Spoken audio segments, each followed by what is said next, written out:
Hey everyone, let's talk about Deepika. Deepika మనకి తెలిసిందే కదా, తను బ్రహ్మముడి సీరియల్లో హీరోయిన్. తన కోస్టార్ వచ్చేసి మానస్. మానస్ మనకి తెలిసిందే కదా, తను బిగ్ బాస్లో ఒక కంటెస్టెంట్.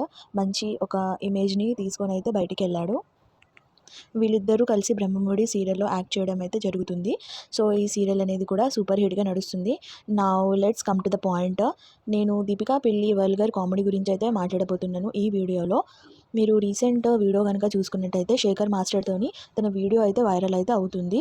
సో తను ఒక స్టేట్మెంట్ అయితే ఇస్తుంది, ఏంటంటే నాకు మాత్రం మీరు బాగా వేస్తారు మాస్టర్ అని. సో దానికి శేఖర్ మాస్టర్ వచ్చేసి, అమ్మ తల్లి ఆ మాట అనకు, వాళ్ళు వేరేగా ఏదేదో రాసుకుంటారు అని. సో ఈ స్టేట్మెంట్ అనేది ఒక డబల్ మీనింగ్ స్టేట్మెంట్ అనమాట.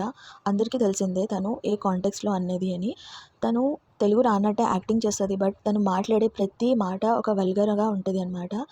వల్గర్ అన్నప్పుడు ఆబ్వియస్లీ శేఖర్ మాస్టర్ అయితే ఇన్వాల్వ్ ఉండాలి కదా. సో వీళ్ళిద్దరైతే ఈ వీడియోలో ఇన్వాల్వ్ ఉన్నారు. This is not about Shekhar master, but this is about Deepika. తన వల్గర్ డైలాగ్స్ గురించి.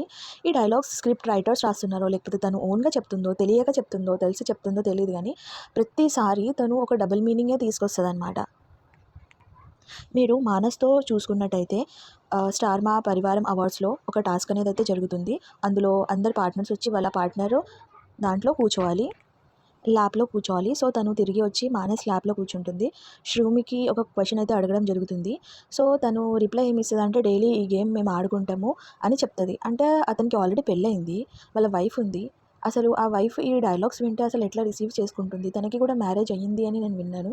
వాళ్ళ హస్బెండ్ ఎలా రిసీవ్ చేసుకుంటారు? డైలీ మేము ఈ ఆట ఆడుకున్నామంటే ఒక పెళ్ళైన అతను ల్యాబ్లో కూర్చోవడం ఓకే, సీరియల్ పరంగా అయితే చెయ్యొచ్చు, బట్ ఒక షోలో అంత పెద్ద స్టేట్మెంట్ ఇవ్వడం, మేము డైలీ ఈ గేమ్ ఆడుకుంటాము అని, అదొక వల్గర్ అనమాట. అండ్ ఇంకొకటి ఏమన్నదంటే, శ్రీముఖి ఒక క్వశ్చన్ అడుగుతుంది మానస్కి, ఈ టీ షర్ట్లో ఏంటి అంత హోల్స్ ఉంది అని. సో దీపిక ఏం ఆన్సర్ ఇస్తుంది, ఓ ఓకే, అందుకే నాకు దూరిపోవడానికి చాలా ఈజీగా ఉంటుంది అని.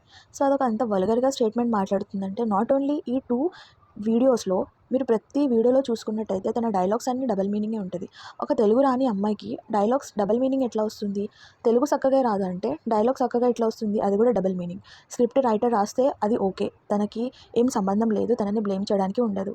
ఎందుకంటే అందరూ టీఆర్పీ కోసం యూజ్ చేసుకుంటారు, అందరికీ మనీ కావాలి, అందరికీ ఒక ఐడెంటిటీ అనేది కావాలి. సో స్క్రిప్ట్ రైటర్ రాసిస్తే ఓకే, బట్ తను మాట్లాడుతుందంటే she needs to be stop అనమాట. తను ఇక్కడే స్టాప్ చేసే బెటరు, ఎందుకంటే తన కామెడీ, తన క్యూట్నెస్ చూసి అందరూ ఫ్యాన్స్ అవుతున్నారు తనది. బట్ ఈ వల్గర్గా చూసుకుంటే ఉన్న ఫ్యాన్స్ కూడా వెళ్ళిపోతున్నారు. సో నేను ఒకటి సజెషన్ ఏమి ఇవ్వాలనుకుంటున్నానంటే, if Deepika fans or Deepika is watching this video, ఈ వీడియో ఒకవేళ తను చూడకపోతే వాళ్ళ ఫ్యాన్స్ తనకి రీచ్ అయ్యేటట్టు చూసి తన వల్గర్ కామెడీ ఒకవేళ డైరెక్టర్ ఇంకా స్క్రిప్ట్ రైటర్స్ రాస్తే ఓకే, బట్ తను ఇట్లా తెలియకుండా తెలిసి వల్గర్గా మాట్లాడుతుందంటే తను స్టాప్ చేసేయాలి. ఎందుకంటే తన ఇండస్ట్రీలో ఒక మంచి క్యూట్ బబ్లీ ఇమేజ్ అయితే ఉంది, అది పోతుందన్నమాట. So this is my opinion. మీకేమనిపిస్తుంది? తను చెప్పే డైలాగు రైటర్స్ రాస్తున్నారా, స్క్రిప్టెడా, లేకపోతే తను ఓన్గా డబల్ మీనింగ్ మాట్లాడుతుందా ఫేమస్ అవ్వాలని, క్యూట్నెస్ ఒక ఫేస్లో మాస్క్ వేసుకొని తిరుగుతుందా అని మీరేమనుకుంటున్నారు? Please comment me on the comment section. Thank you so much for watching this.